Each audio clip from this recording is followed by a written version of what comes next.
ওলালোঁ ঘৰৰ পৰা ওলাই আপোনাৰ ঠিক 7:10 মানত 7:10 এনেকুৱা টাইমত মই ওলাই গৈছোঁ। ওলাই গৈ দলংখনৰ ওচৰত যেতিয়া মাধুৰ্য য'ত মাৰ্ডাৰ হৈছে সেই দলংখনৰ ওচৰত মই বাইকখন উঠাব লওঁতে ফোন এটা আহিলে। ফোনটো ৰিচিভ কৰিব লোৱাৰ টাইমখিনিত যেতিয়া ৰিচিভ কৰিব লৈছোঁ তেতিয়া মই দুটা অচিনাকি ব্যক্তি দেখা পাইছোঁ।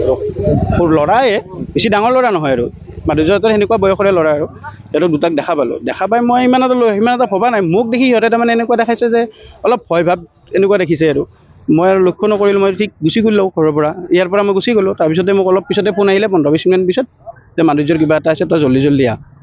কিন্তু সেই দুজন ল'ৰা কি কাৰণ আছিল তাত ইমান সময়, সেই দলংখনত কি কাৰণ আছিল?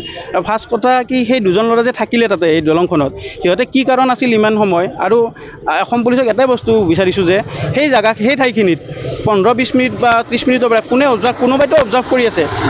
কোনোবাই মাধুৰ্য কেনেকৈ আহিলে নলবাৰীৰ পৰা কিমান সময়ত আহি পাব এইখিনি জেগাত সিহঁতে কেনেকৈ গম পালে? কোনোবাইতো খবৰ দিব লাগিব। সিহঁতে বাইক নাছিলে, বাইক দেখা নাই মই তাত। তাৰপিছত আপোনাৰ কি মই এটাই কথা ক'ব বিচাৰিছোঁ যে সেই জেগাখিনিত কিমান সময়ত আপোনাৰ কিমানটা মোবাইল অন হৈ আছিল, ইমান সময় 10 মিনিট হওক 15-20 মিনিট হওক ইমান সময় কি কাৰণ আছিল? সেই বস্তুটো তদন্ত এটা কৰি চালে হয়তো আৰু তথ্য কিবা পোহৰলৈ আহিব যেন লাগে। হত্যাকাণ্ডটোত আৰু কোনোবা জড়িত থকা? হত্যাকাণ্ডততো মোৰ সম্ভৱ আৰু কোনোবা জড়িত আছে, কাৰণ ইয়াত এজনে কৰিব নোৱাৰে। এইটো মই নিজৰ বিবেকৰ ফালৰ পৰা কৈছোঁ, এজনে কৰিব নোৱাৰে। কাৰণ স্কুটিখন মাধুৰ্যত দূৰত আছে, মাধুৰ্য পৰি আছে ইয়াৰ পৰা মোটামুটি আপোনাৰ 5-10 মিটাৰ দূৰত। ইমান দূৰলৈকে কেনেকৈ গ'ল মাধুৰ্য? আৰু মৃদুমতা পৰি আছে স্কুটিখনৰ ওচৰত। মৃদুমতাৰ মাকে এটা অভিযোগ কৰিছে, আন এজন অভিযুক্ত থকা বুলি কৈছে। সেইটো মই শুনা নাই দিয়ক। মই এতিয়া কোন আছে সেইটো উচিত বিচাৰ কৰি যেন। মোৰ ঘৰ মাধুৰ্য মোমায়েকে, মোৰ ঘৰ গংগাপুৰত। মোৰ নাম মানস প্ৰতিম ডেকা। মোৰ নাম পংকজ ডেকা। মোৰ ঘৰ বলকুমৰী এটা গংগাপুৰতে, য'ত মাৰ্ডাৰ কেছ হয় তাৰ পৰা মোৰ মোটামুটি আধা কিলোমিটাৰ ঘৰ। আৰু যেতিয়া আপোনাৰ মাৰ্ডাৰটো হৈছিল মই শুনা মতে 4জন ব্যক্তি মাৰ্ডাৰ কৰিছে।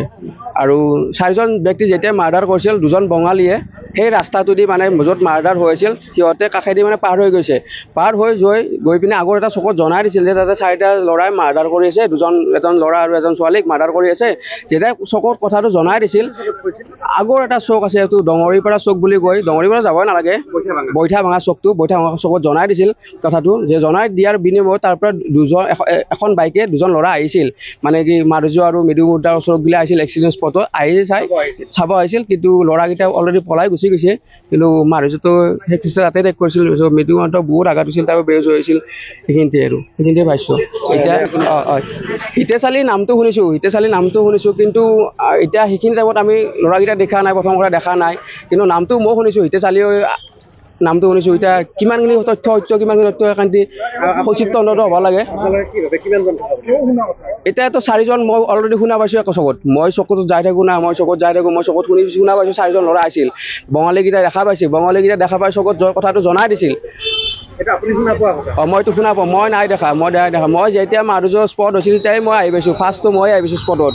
বাকী আপোনাৰ মানুহটো বহুত গ'ত হৈছে। কিন্তু প্ৰথম আহি মই দেখিছোঁ মাধুৰ্য অলৰেডি নাই।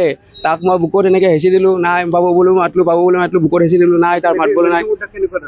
মৃদুমতা বহুতখিনি আঘাতপ্ৰাপ্ত হৈছে, তাইতো বেহুচা হৈ গৈছে সেইখিনি টাইমত। তাৰপিছত ধৰা ধৰি কৰি কিবা কিবি কৰি একবাৰ মাত দিয়াৰ পিছত তাৰপিছত তাকে আমি হাৰতিত লগে হাৰতিত ভৰ্তি কৰিলোঁ। বাকী যোনটো মাধুৰ্য মোৰ ভাগিন হয়, সেই তাক আমি ডাইৰেক্ট ঘগ্ৰাবাৰ মেডিকেলত লগে ৰেফাৰ কৰি লৈ গুচি গৈছোঁ। ডাইৰেক্ট মানে ঘগ্ৰাবাৰ মেডিকেলত ভৰ্তি